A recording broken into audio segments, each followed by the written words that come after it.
देखो शिशु दिवस निश्चय आम छात्र छात्री मैंने आज केमी भूल करेंगे से विश्वस्तरीय प्रतियोगिता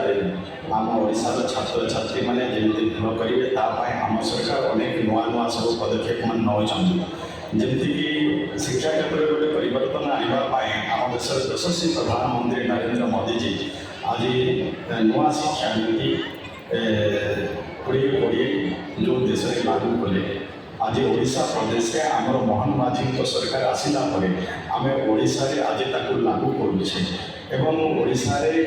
आपको लागू करने आम भितर अनेक चिंतन मंथन बाहर अनेक विशेषज्ञ माने जो मैंने शिक्षाविद अच्छा से पार्टिसिपेट करते सब दिग को विचार करना आज जातीय शिक्षा नीति ओडिशा रे लागू कराई जहाँकि आम आगामी दिन में आम छात्र छात्री मैंने जमी ओडिशा राज्य से जातीय शिक्षा नीति माध्यम से भीतर गोटे परिवर्तन आसीपर से गुणात्मक शिक्षा पाइपर तापाई सब प्रकार व्यवस्था आज शिक्षा क्षेत्र में आम कर सारी। धन्यवाद सर।